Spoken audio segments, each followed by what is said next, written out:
Hello guys, welcome back on my YouTube channel. तो आज के वीडियो में हम लोग बात करेंगे जो CUET 2025 का एग्ज़ाम है RUHS के लिए, RUHS BSc नर्सिंग के लिए, उसके बारे में कि पेपर का लेवल कैसा रहेगा। अपन बात करेंगे कंपटीशन किस लेवल का रहेगा और पेपर का लेवल कैसा रहेगा, इसके बारे में कंप्लीट बात करेंगे। तो देखो CUET 2025, सबसे पहले अपन इसके सब्जेक्ट के बारे में बात कर लेते हैं। सब्जेक्ट कौन कौन से हैं? बायोलॉजी, फिजिक्स और केमिस्ट्री है। बायोलॉजी कितने 34 मार्क्स की है, फिजिक्स 33 और केमिस्ट्री 33। और क्वेश्चन भी ऐसे ही आएंगे, बायो से 34 क्वेश्चन, फिजिक्स से 33 और केमिस्ट्री से 33। तो टोटल 100 क्वेश्चन और 100 मार्क्स की है। उसके बाद में बात करें एग्ज़ाम का सेंटर कहाँ पे, तो एग्ज़ाम जो है वो जयपुर में लगेगा। एग्ज़ाम सेंटर सभी का जयपुर ही है।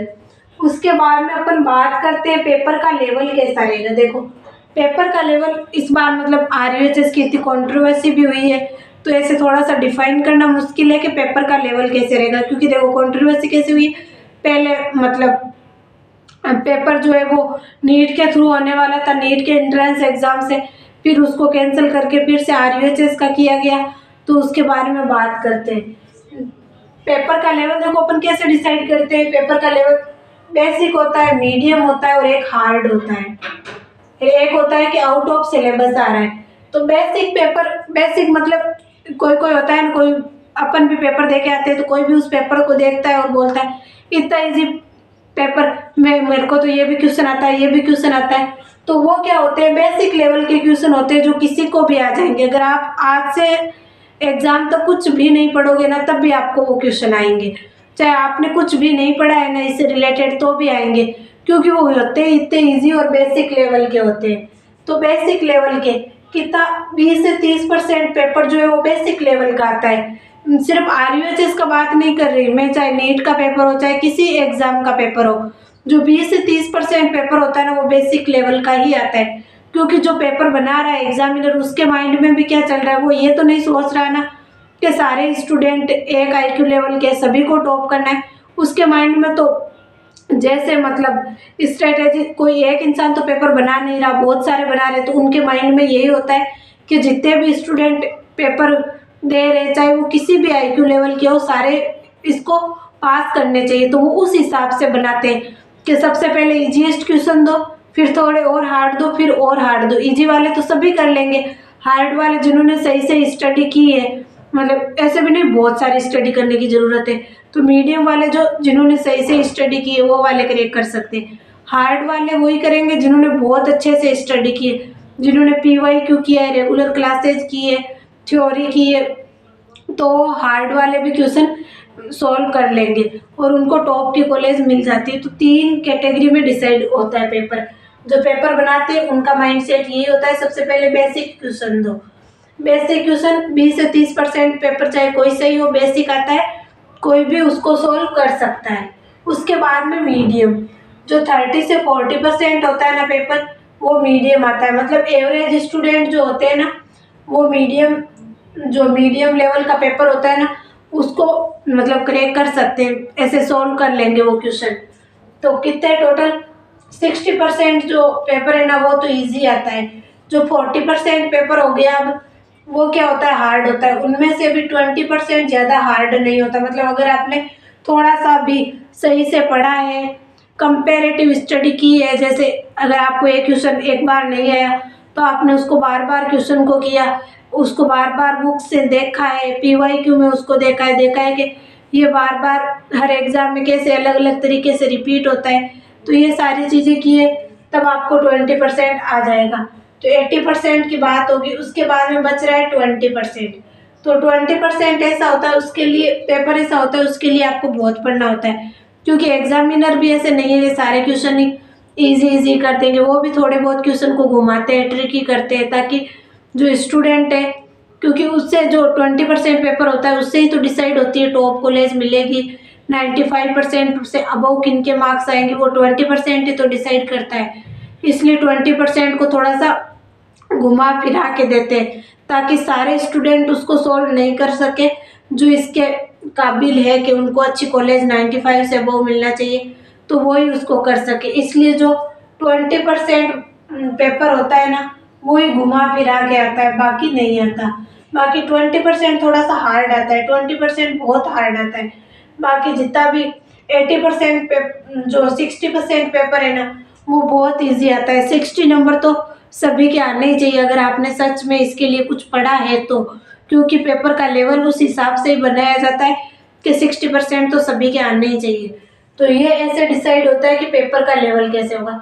एक चीज़ होती है आउट ऑफ सिलेबस, क्योंकि कभी कभी ऐसा होता है कि पेपर देख के मतलब सभी बोलते हैं कि ये आउट ऑफ सिलेबस था, तो ऐसा नहीं होता। आउट ऑफ सिलेबस पेपर नहीं आता। ऐसा हो सकता है कि पेपर जो था वो हिंदी की लैंग्वेज में अलग लिखा हुआ था, इंग्लिश की लैंग्वेज में अलग लिखा हुआ था, तो वो मिस प्रिंटिंग हो सकती है। उस क्वेश्चन को फिर अपन या तो इंग्लिश वाले को सही मान लेते हैं या फिर उस क्वेश्चन को ही डिलीट कर सकते हैं।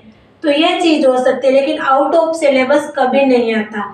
इस चीज़ को आप समझो। मिस प्रिंटिंग हो सकती है कि इंग्लिश वाला सही है, हिंदी वाला गलत हो सकता है, या फिर ऐसे हो सकता है कि मतलब जो मिस प्रिंटिंग हुई है वो हो सकती है। तो ऐसे हो सकता है, लेकिन आउट ऑफ सिलेबस नहीं होता। अब अपन बात करते हैं कंपटीशन की। देखो 2023 मैंने 2022 में पेपर दिया था, तो उस टाइम पेपर बहुत बहुत ईजी आया था। मतलब डायरेक्ट क्वेश्चन आए थे PYQ के और NCERT के, और जो राजस्थान यूनिवर्सिटी की बुक होती है ना, उसके फिजिक्स वगैरह के डायरेक्ट क्वेश्चन आए थे। तो 2022 में पेपर बहुत ईजी आया था। 2022 में तो बहुत ईजी आया था, 2023 में भी ईजी आया था, 2024 में मीडियम मतलब थोड़ा सा लेवल अच्छा आया था। अब 2025 में देखो अभी अपन 2024 के कंपटीशन के बारे में बात करेंगे कि कितने स्टूडेंट ने फॉर्म भरा था, इन सब के बारे में। अब उसके बाद में अपन बात करेंगे 2025 में। देखो 2024 में मीडियम का ही आया था पेपर, ऐसे नहीं बहुत हार्ड आया था। 2025 में भी ज़्यादा हार्ड नहीं आएगा, मीडियम टू मॉडरेट आएगा। कुछ क्वेश्चन तो हार्ड आएंगे, क्योंकि अब नंबर ऑफ स्टूडेंट कितने बढ़ रहे हैं, जितने भी नीट का एग्जाम दे रहे वो सारे RUHS BSc नर्सिंग का दे ही रहे, तो इसलिए थोड़ा सा हार्ड तो आएगा, लेकिन ऐसे नहीं बहुत हार्ड आ गया। फिर तो अपन अगर बहुत हार्ड आएगा तो अभी कट ऑफ उसके अकॉर्डिंग ही जाएगी, इतना डरने की बात नहीं। अगर पेपर हार्ड आता है तो कट ऑफ कम चली जाती है। तो इस बारे में ज़्यादा ऐसे सोचने की ज़रूरत नहीं है, क्योंकि पेपर अगर हार्ड भी आया ना, तो ये नहीं है कि स्टूडेंट के लिए हार्ड आया है, वो तो हार्ड सभी के लिए होगा, तो कट ऑफ उसके हिसाब से चली जाएगी। लेकिन अभी यह है कि मीडियम से मॉडरेट ये थोड़ा बहुत हार्ड पेपर हो सकता है, लेकिन इतना भी हार्ड होने के चांस नहीं है। अब अपन बात करते हैं कि टोटल गवर्नमेंट कॉलेजेस कितनी है। ये अपन लास्ट ईयर के डाटा के बारे में बात करते हैं, इस साल के डाटा का भी नहीं है। तो लास्ट ईयर की बात करें तो टोटल गवर्नमेंट कॉलेज कितनी थी, 40। उसमें से 39 में तो बॉयज और गर्ल्स दोनों एडमिशन ले सकते हैं। और एक कॉलेज कौन सी, एम्स की है, एम्स जोधपुर। उसमें अपन को पता है RUHS के एग्जाम से उसमें एडमिशन नहीं होता, उसके लिए एम्स का एग्जाम देना होता है, जो ओनली गर्ल्स के लिए होता है। उसके बाद बात करें तो टोटल सीट्स कितनी थी पिछली बार गवर्नमेंट कॉलेजों में, 2600 प्लस। क्योंकि 2500 सीट तो जो गवर्नमेंट कॉलेज है RUHS से जिनमें एडमिशन होता था उसमें होती है, और जो 100 सीट है वो कौन सी में होती है, एम्स जोधपुर। तो पिछले साल टोटल कितनी 2500 प्लस सीट पे एडमिशन हुआ था इससे। तो आप देख लो कितने स्टूडेंट ने फॉर्म फिल किया है और कितनी सीट से 2500 प्लस थी पिछली बार, तो इस बार भी उतनी होगी सीट्स। तो उसके बाद में प्राइवेट कॉलेजों के बारे में बात करते हैं। तो टोटल प्राइवेट कितनी है, 160 कॉलेजेज है, उनमें टोटल सीट्स कितनी है, 8000 सीट है टोटल।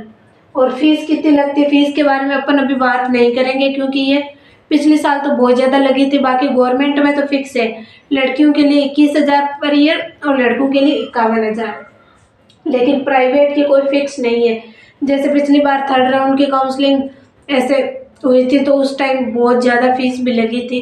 इस साल की अपन देखेंगे तो प्राइवेट कॉलेज की फ़ीस चेंज होती रहती है, इसलिए फ़ीस का भी अपन बात नहीं करते। लेकिन टोटल आप खुद ही देख लो सीट कितनी है, गवर्नमेंट में 2500 सीट है और प्राइवेट में 8000 सीट है।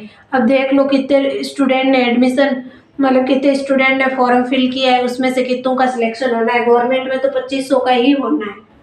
अब अपन बात करते हैं कि अब लास्ट टाइम पे अपन को पढ़ना क्या है। आज से 1 महीना बच रहा है अपने एग्ज़ाम का, तो अपन को सबसे पहले तो PYQ करना है। ये मैंने वीडियो बना रखा है, आप जाके देख सकते हैं कि पढ़ना क्या क्या, मैंने बहुत सही से बता रखा है कि कैसे PYQ करना है, कैसे थ्योरी करनी है और कौन कौन सी कैसे बुक पढ़नी है। अभी इस वीडियो में बताऊंगी तो वीडियो काफ़ी बड़ा हो जाएगा, लेकिन अभी लास्ट में हम लोगों को PYQ तो कतई नहीं छोड़ने, चाहे 10 साल के PYQ 100% करनी है। अगर कोई क्वेश्चन नहीं आ रहा है तो उसको अलग नोटबुक में डायरी में लिखो और उस क्वेश्चन को बार बार देखो। एग्जाम देने जाने से पहले भी देखना, क्योंकि एक क्वेश्चन में 4 ऑप्शन आते हैं। आपको ऐसे जरूरी थोड़े ही है कि डायरेक्ट क्वेश्चन ही आए, आप ऑप्शन भी तो कट कर सकते हो कि ये तो कतई नहीं होगा क्योंकि मैंने पढ़ा है, ये भी नहीं होगा। ऐसे भी आप क्वेश्चन तक पहुंच सकते हो, क्योंकि नेगेटिव मार्किंग तो है नहीं, तो क्वेश्चन तो करना ही है। तो वो चीज़ें अपन को PYQ से इसमें बहुत हेल्प मिलेगी, इसलिए PYQ करना है और थ्योरी भी करनी है। और जो राजस्थान की बुक होती है उसके पीछे जो क्वेश्चन दे रखे हैं वो भी करने हैं, और बुक की थ्योरी भी सही से पढ़नी है, NCERT पढ़नी है। और कहीं से आप टेस्ट सीरीज ज्वाइन भी कर सकते हैं अभी के टाइम पे। लेकिन जो वन शॉट की क्लासेज आती है ना, चाहे कोई सही ऐप ले लो आप, अभी वन शॉट की क्लासेज आपको करनी है, क्योंकि उससे बहुत बहुत हेल्प होती है। मैं तो यही बोलूँगी वन शॉट की क्लासेज और PYQ तो इस टाइम पे अपन को छोड़ने ही नहीं है। बाकी इसके रिगार्डिंग आपको कोई भी अगर आज के वीडियो से अगर कुछ करना है तो वन शॉट की क्लासेज और PYQ जरूर करना है। अगर अपन को 1 महीने में खुद में और इम्प्रूव चाहिए तो, क्योंकि वन शॉट क्लासेज और PYQ डिसाइड कर सकते हैं कि अपना सिलेक्शन हो जाएगा। अभी अपन को चाहे कुछ भी नहीं आ रहा है ना, फिर भी वन शॉट क्लासेज और PYQ से बहुत बहुत हेल्प मिल सकती है अपन को, तो वो चीज़ करनी है। बाकी इसके रिगार्डिंग आपका कोई भी डाउट रहता है, फिर भी अपन के पास इतना सिलेबस है भी नहीं एक चीज़ कि अपन ये सोचे कि 1 ही महीना है। कल भी मेरे पास मैसेज आया था कि इतने कम टाइम में क्या पढ़े, इतना तो सिलेबस ही नहीं है। देखो आपको फिजिक्स के 14 चैप्टर है, केमिस्ट्री के 10 चैप्टर है और बायोलॉजी के 13 चैप्टर है, तो ये इजी है, अपन आराम से कर सकते हैं 1 महीने में, इतना कोई वो नहीं है। उनमें से भी आपको समझो कोई कोई चैप्टर कितने छोटे होते हैं, जैसे D ब्लॉक, F ब्लॉक, तो वो आराम से हो जाता है, इतना नहीं है। मैं तो दिन के 5 चैप्टर कर लूँ, फिर भी आप अगर एक चैप्टर को 3 दिन में करें तो भी अपन कर सकते हैं। कितने 10, 20, 30 और 27 ही तो चैप्टर है। एक चैप्टर के लिए 1 दिन तो मिल ही रहा है, आराम से हो जाएगा। बाकी फिर भी इसके रिगार्डिंग आपका कोई भी डाउट रहता है तो आप मुझे टेलीग्राम पे मैसेज कर सकते हैं, इंस्टा पे कर सकते हैं, कमेंट बॉक्स में बता सकते हैं। बाकी वीडियो पसंद आ रही है तो प्लीज़ वीडियो को लाइक करना और चैनल को सब्सक्राइब करना। Thank you.